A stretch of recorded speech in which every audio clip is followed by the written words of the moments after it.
7 punti all'ordine del giorno, fondamentali per salvare le piccole e medie imprese. Una lettera che è stata inviata al presidente Zaia, agli assessori regionali Canere e Marcato e ai 7 prefetti. Questo perché, ci spiega Andrea Penzoiello, presidente regionale di Veneto Imprese Unite, loro conoscono le reali difficoltà che viviamo ogni giorno.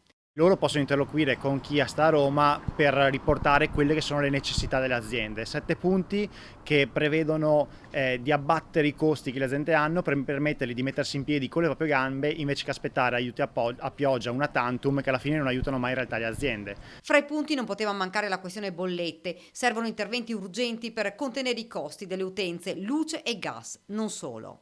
Bisogna rivedere il costo del lavoro perché un dipendente non può costare circa 3 volte il netto e quindi saremo costretti altrimenti a dover di nuovo ridurre il nostro organico perché o paghiamo le bollette o paghiamo i dipendenti.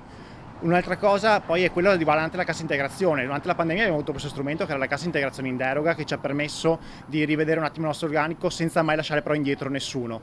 E ancora fra le richieste anche quella di bloccare il rilascio di nuove licenze, soprattutto per il settore della ristorazione, per un periodo di 3-5 anni. In modo che chi è resistito con difficoltà in questo periodo possa dividersi quella piccola fetta di torta che è rimasta a livello proprio di popolazione che poi viene nelle nostre attività e poi pian piano ricominciare appunto a produrre e allora solo ad allora ricominciare poi a liberalizzare di nuovo le licenze.